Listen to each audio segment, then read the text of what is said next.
एक बार फिर आप सभी का आपके अपने यूट्यूब चैनल पीएस क्लासेस पर। तो दोस्तों आज के इस वीडियो लेक्चर में हम पढ़ेंगे मीटर सेतु के बारे में। दोस्तों आज हम जानेंगे मीटर सेतु क्या होता है, इसकी रचना किस प्रकार की जाती है, मीटर सेतु का सिद्धांत क्या होता है। साथ ही साथ बच्चों वीडियो लेक्चर में हम पढ़ेंगे मीटर सेतु की सहायता से हम अज्ञात प्रतिरोध का मान किस प्रकार ज्ञात करते हैं। स्टूडेंट आप लोगों को बताता चलूँ कि ये जो टॉपिक आप लोगों को मैं कराने जा रहा हूँ ये 12th क्लास फिजिक्स के सभी स्टूडेंटों के लिए बहुत ही उपयोगी है। ठीक है, और एक बार मैं और आपको बताता चलूँ बच्चों, ये जो टॉपिक आज हम पढ़ने जा रहे हैं मीटर सेतु का, ये एक आपका प्रैक्टिकल टॉपिक है बच्चों। प्रैक्टिकल टॉपिक का मतलब क्या है बच्चों, इस टॉपिक पर आपको इसका प्रैक्टिकल करने के लिए दिया जाता है। उसमें कहा जाता है आप लोगों को, जैसे आप समझ रहे होंगे प्रैक्टिकल की बात मैं जो बता रहा हूँ, जब फिजिक्स का आपका प्रैक्टिकल होगा तो इस टॉपिक पर बच्चों आपको प्रैक्टिकल करने दिया जाएगा। उसमें कहा जाएगा कि मीटर सेतु की सहायता से आप अज्ञात प्रतिरोध का मान ज्ञात कीजिए। ठीक है, समझ में आ रहा है आप लोगों को, जिसके लिए आप लोगों को बच्चों प्रैक्टिकल में 30 नंबर मिलते हैं अगर आप इस एक्सपेरिमेंट को सही से करते हैं तो। ठीक है, और अगर बात करें बच्चों बोर्ड एग्जाम की, अगर ये बोर्ड एग्जाम में अगर पूछा जाता है बच्चों तो ये लॉन्ग क्वेश्चन के रूप में आपसे 5 नंबर में पूछा जाता है। तो आप समझ रहे होंगे मेरी बात बच्चों कितना इंपॉर्टेंट ये टॉपिक है। और उम्मीद करता हूँ कि अगर वीडियो लेक्चर आप पूरा देखेंगे तो पूरा इसका कॉन्सेप्ट समझ में आएगा कि मीटर सेतु क्या होता है, रचना क्या होती है, सिद्धांत क्या होता है और इसकी सहायता से हम अज्ञात प्रतिरोध का मान कैसे निकालते हैं। तो चलिए स्टूडेंट बिना किसी देरी के शुरू करते हैं वीडियो लेक्चर को। पहले बच्चों हम इसके डायग्राम को समझते हैं। ठीक है, डायग्राम को समझने के बाद इसके सिद्धांत को समझेंगे और फिर हम इसकी सहायता से अज्ञात प्रतिरोध का मान ज्ञात करेंगे। तो चलिए स्टार्ट करते हैं। तो देखिए स्टूडेंट, समय बचाने के लिए जो मीटर सेतु का डायग्राम है वो ऑलरेडी स्क्रीन पर बना करके रखा है। हम इसके सब मुख्य भागों को आपको समझाने जा रहा हूँ, चाहे ध्यान से देखिए। तो देखिए स्टूडेंट, इसके अंदर जो सबसे मुख्य भाग होता है, इसके अंदर 1 मीटर लंबा समान व्यास का एक तार एसी होता है। ये जो आप स्क्रीन पर देख पा रहे हैं ए और ये सी, ये जो होता है बच्चों समान व्यास का 1 मीटर लंबा तार एसी होता है जो लकड़ी के पैमाने पर धातु, मतलब धातु जो होती है वो कार्बन कॉपर धातु होती है।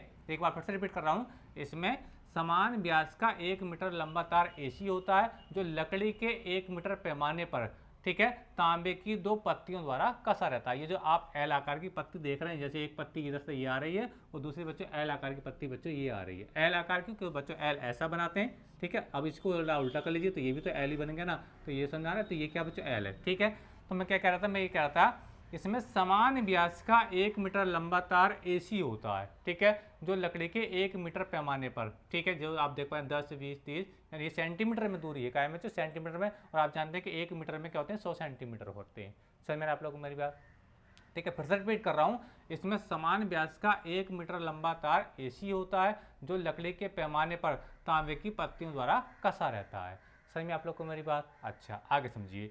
अब देखिए इस तार का जो ए सिरा होता है बैटरी के पॉजिटिव टर्मिनल के कॉन्टैक्ट में रहता है और जो इसका बच्चा सी सिरा होता है बैटरी के कुंजी द्वारा नेगेटिव टर्मिनल के कॉन्टैक्ट में रहता है। यानी मैंने बताया इस तार का जो ए सिरा होता है बैटरी के पॉजिटिव टर्मिनल के कॉन्टैक्ट में रहता है और जो सी सिरा होता है बच्चों, ठीक है, वो बैटरी के नेगेटिव टर्मिनल के कॉन्टैक्ट में रहता है। समझ में आप लोग को मेरी बात, अच्छा आगे समझिए। अब बच्चों देखो ये जो आप देख पाएंगे जो एल आकार की एक पत्ती तो ये है, ठीक है, और एक दूसरी पत्ती बच्चों ये है। ठीक है, 2 पत्ती एल आकार की हो गई। ठीक है, अच्छा इन दोनों पत्तियों के बीच में क्या होता है बच्चों, दोनों को कुछ स्थान छोड़ के, देखो यहाँ भी खाली स्थान है और यहाँ भी खाली स्थान है, एक तीसरी पत्ती होती है। क्या होती है बच्चों, एक तीसरी पत्ती होती है। समझ में आ रहा है आप लोग को मेरी बात, अच्छा। अब देखिए ये जो यहाँ पे दोनों पत्तियों के बीच में खाली जगह आप देख पा रहे हैं, इसमें क्या रहता है, एक ज्ञात प्रतिरोध रहता है। ज्ञात यानी जिसका हमें मालूम है, जब एक्सपेरिमेंट करते हैं तो आर का मान 2 ओम 3 ओम हम इस तरीके से लेंगे, अभी मैं आगे आपको बताऊंगा। ठीक है, तो जहाँ जो इस वाला जो स्पेस आप देख पा रहे हैं, इस वाले गैप में क्या रहता है, एक अज्ञात प्रतिरोध, मतलब ज्ञात प्रतिरोध ऐसा रहता है। ठीक है, जबकि दूसरी ओर बच्चों आप ये वाली चीज देख पा रहे हैं, इन दोनों पत्ते के बीच में ये जो स्पेस आप देख पा रहे हैं, इसमें क्या रहता है बच्चों, एक अज्ञात प्रतिरोध ऐसा रहता है। तो जो बच्चों ये एस जो है बच्चों, ये एस ये एक अननोन रेजिस्टेंस यानी अज्ञात प्रतिरोध है। क्या है बच्चों, ये अज्ञात प्रतिरोध है, अज्ञात प्रतिरोध बच्चों। इसी का मान हमें इस मीटर सेतु की सहायता से निकालना होता है। ठीक है, और मैं आपको निकाल के दिखाऊंगा भी स्टैंड। ठीक है, तो यहाँ पे क्या देखो इस वाले स्पेस में क्या होता है बच्चों, एक ज्ञात प्रतिरोध क्या रहता है बच्चों, आर रहता है। एक्सपेरिमेंट करते समय इसका मान हम 2 ओम 3 ओम इस टाइप से लेंगे। ठीक है, और ये जो रहता है बच्चों आपका अज्ञात प्रतिरोध रहता है, इसी का मान हमें इसकी हेल्प से निकालना होता है। सही में आप लोग को मेरी बात, अच्छा। अब बच्चों ये जो तीसरी पत्ती होती है, यानी 2 पत्ती तो ये हो गई एल आकार की, जो सीधी वाली पत्ती है, ठीक है, ये इसकी हेल्प से क्या रहती है, यहाँ पर धारा मापी लगी रहती है। क्या रहती है बच्चे, एक धारा मापी लगी रहती है। ठीक है, जिसका काम क्या है, धारा को मेजर करना, करंट को मेजर करना, क्योंकि बैटरी लगी है। जब इसको हम सर्किट को ऑन करेंगे तो यहाँ से करंट सप्लाई होगा। समझ में आ रही है आप लोग को मेरी बात, तो इस मेजर उस करंट को कौन मेजर करेगा, ये धारा मापी इसको मेजर करेगी, अर्थात इसको मापेगी। ठीक है, समझ में आ रही है आप लोग को मेरी बात, अच्छा। तो ये तो बच्चों आप स्क्रीन पर देखा कि इसका जो इसके मुख्य भाग था वो मैंने आपको बताया स्टैंड, ठीक है। अच्छा, अब ये पैमाना भी आप समझ रहे होंगे, ये जो 1 2 मतलब सॉरी माफ कीजिएगा 10 20 30 40 50 60 70 80 90 100 लिखा है, ये सेंटीमीटर में लिखा है। क्या में लिखा है बच्चों? सेंटीमीटर में लिखा है। और सबको जोड़ोगे तो बच्चों ये 1 ही मीटर हो जाएगा। आप जानते हैं कि 1 मीटर में कितने बच्चे 100 सेंटीमीटर होते हैं। समझ में आप लोग को मेरी बात? अच्छा, अब देखिए स्टैंड, अब हम समझते हैं इसके ये वर्क कैसे करेगा, ये काम कैसे करेगा, उसको समझ लेते हैं। देखिए स्टैंड, देखिए जब हम इस सर्किट को ऑन करेंगे, यानी जब हम सर्किट को क्या करेंगे बच्चों, ऑन करेंगे, तो बच्चों ऐसा होगा क्या, ऐसा करंट सप्लाई होगा। यहाँ से क्या होगा बच्चों? करंट सप्लाई होगा। क्या होगा बच्चों? करंट सप्लाई होगा, ठीक है। अब देखिए जैसे ही इसके अंदर करंट सप्लाई होगा तो इस तार में क्या होगा? पोटेंशियल क्रिएट हो जाएगा, यानी विभवांतर उत्पन्न हो जाएगा। समझ में आप लोग को मेरी बात? ठीक है। अच्छा, अब बच्चों ये जो इसके अंदर करंट सप्लाई हो रहा है, ठीक है, जब इसके अंदर वोल्टेज आएंगे, ठीक है, तो ये जो आप धारा मापी देख पा रहे हैं, ठीक है, इसमें क्या हो जाएगा? विक्षेप आना शुरू हो जाएगा। विक्षेप होने का आने का मतलब क्या है बच्चों? कि ये जो सुई है कभी ये इस डायरेक्शन में आएगी, ठीक है, जो आप अभी देख पा रहे हैं, ठीक है। और ये देखना कहता है, ये जो आप इस बड़ा इंपॉर्टेंट बात मैं आपको बताऊं, ध्यान सुने, ये जो विक्षेप आपको देखने मिलेगा, कैसे मिलेगा? ये जो कुंजी, ये धारा मापी जो तार आ रहा है ये वाला, ठीक है, बस में आ रही है, इसको बोलते हैं हम बच्चों बिसर्पी कुंजी। क्या बोलते हैं बच्चों? इसको बिसर्पी कुंजी। क्या बोलते हैं? मैं लिख देता हूँ, चलिए इसको बिसर्पी कुंजी, ठीक है बच्चों। जब इसके अंदर करंट फ्लो हो रहा होता है तो ये जो आप बिंदु, ये जो देख पा रहे हैं, बी जो देख पा रहे हैं, ठीक है, जिसको हम बिसर्पी कुंजी कहते हैं। और इस तार को बच्चों कभी यहाँ पर टच कराएंगे, यहाँ पर टच कराएंगे, यहाँ पर टच कराएंगे, जगह जगह इसको टच कराते रहते हैं, ठीक है। तो जैसे टच कराते हैं तो ये जो सुई होती है धारामापी, ये इधर इधर हिलती रहती है इस टाइप से। समझ में आ रही है आप लोग को मेरी बात? इधर टच कराएंगे तो मान लीजिए सुई इधर को हो जाएगी, मतलब दोनों कंडीशन बता रहा हूँ। मान लीजिए कभी आपको ऐसे बैलेंस दिखाई देगी, ठीक है, बस में आ रही है। अपने इसको यहाँ से हटाएंगे तो किसी दूसरे टच कराओगे तो मान लीजिए वो इधर ना होकर के इधर हो जाएगी। मान लीजिए इस वाले ऐसे विक्षेप दिखाएगी, आप लोग समझ रहे होंगे मेरी बात का, ठीक है। तो हमें बच्चे ऐसी कंडीशन प्राप्त करनी होती है, हमें इस तार पे ऐसा बिंदु देखना होता है कि जहाँ पे हम इस बिसर्पी कुंजी को टच कराएं तो ये सुई ना तो इधर जाए ना इधर जाए, बिल्कुल क्या रहे, बिल्कुल सीधी रहे। कैसे रहे बच्चों? सीधी रहे। समझ में आप लोग को मेरी बात? तो यानी कहने का मतलब ये हमें कौन सी कंडीशन देखनी होती है, इसको जगह जगह टच करा करके हमें एक ऐसी पोजीशन देखनी होती है बच्चों जहाँ पे ये कुंजी का रहे, बिल्कुल ये जो सुई का जो संकेतांक है बिल्कुल सीधा रहे, ना इधर झुके ना इधर झुके। समझ में आ रही है बात मेरी? तो इस स्थिति को बोलते हैं बच्चों हम शून्य विक्षेप स्थिति, ठीक है। क्या बोलते हैं? जब हम ना ये सुई ना इधर की ओर झुके ना इधर झुके, तो इस स्थिति को बोलते हैं बच्चों शून्य विक्षेप स्थिति, यानी इसके अंदर कोई विक्षेप नहीं है स्टैंड, ठीक है। समझ में आप लोग को मेरी बात? अच्छा, अब मान लीजिए कि ये जो बिंदु बी है बच्चों, यहाँ पोजीशन कराए आप, जब हमने इसको टच कराया कुंजी को, तो ये संतुलन की अवस्था में, क्या बच्चों? संतुलन की अवस्था में, ठीक है। तो अब देखिए ये तो आप 1 मीटर लंबा तार है और तार का क्या होता है? रेजिस्टेंस होता है। तो यहाँ से ऐसे लेकर अगर बी तक की बात करूँ तो इस तार का कोई ना कोई रेजिस्टेंस होगा, ठीक है। तो इसका मान लीजिए रेजिस्टेंस क्या बच्चों? पी है। क्या बच्चों? क्या है? पी। ये रेजिस्टेंस है बच्चों। क्या है? पी। क्या है? रेजिस्टेंस। क्योंकि हमें लगाना व्हीटस्टोन सेतु का सिद्धांत, तो वो किस फॉर्म में होता है? देखिए ये होता है बच्चों पी अपॉन क्यू बराबर आर अपॉन एस होता है, ठीक है। जहाँ आर और एस तो आप जानते हैं ये दोनों प्रतिरोध हैं। आर क्या अज्ञात प्रतिरोध है और एस अज्ञात प्रतिरोध। आपको पी और क्यू के बारे में जानकारी नहीं, वही मैं यहाँ पे जानकारी आपको दे रहा हूँ। तो ये जो ए बी भाग है बच्चों, ए बी भाग तार का, ठीक है, इसका जो रेजिस्टेंस है वो क्या बच्चों? पी है, ठीक है। और इसकी जो लेंथ है वो कितनी है बच्चों? एल है। इसकी जो लेंथ है बच्चों वो कितनी है? एल है, ठीक है। यानी ए से बी तक की लेंथ कितनी? एल है। अच्छा, अब इधर को कितना बचा? बी सी बचेगा बच्चों, बी सी बचा। अब देखिए पूरा तार कितना बच्चों? 100 सेंटीमीटर लंबा तार है, ठीक है। अगर इतना लंबाई कितनी एल है तो बच्चों ये लंबाई कितनी बचेगी आपको? यानी बी सी कितना बचेगा? ये बचेगा आपका बच्चों 100 माइनस एल। कितना बचेगा? 100 माइनस एल बचेगा। यह तो आपको समझ में आ रही है आप लोगों को मेरी बात, ठीक है। अच्छा, अब ये जो आपका एल लंबाई है, यानी जो ए बी भाग है इसका रेजिस्टेंस पी है, तो ये जो आपका बी सी भाग है जिसकी लंबाई कितनी है? 100 माइनस एल है, तो इसका रेजिस्टेंस क्या बच्चों? क्यू है। क्या बच्चों? क्यू है। समझ में आप लोग को मेरी बात? यानी ए बी भाग का जो रेजिस्टेंस है वो पी है और बी सी भाग का जो रेजिस्टेंस है बच्चों वो क्या है? क्यू है।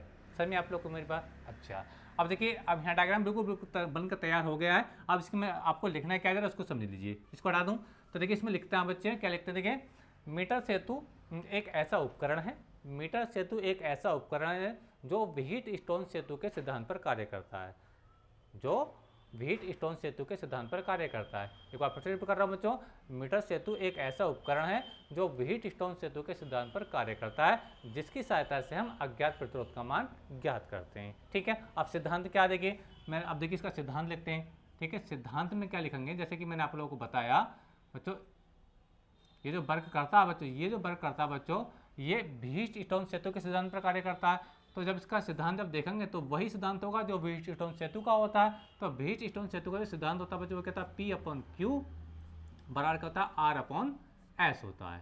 समझ में आ रही आप लोग को मेरी बात? अच्छा, मान लीजिए हमने इसको एक क्वेश्चन नंबर बन किया दिया समझने के लिए, ठीक है। अच्छा, अब बच्चों हमें ये तो पता है R का मान यहाँ से ले सकते हैं, S का मान हमें निकालना है, लेकिन ये जो आप P और Q देख पा रहे हैं, P और Q देख पा रहे हैं, हमें P और Q की वैल्यू चाहिए, P और Q की वैल्यू चाहिए।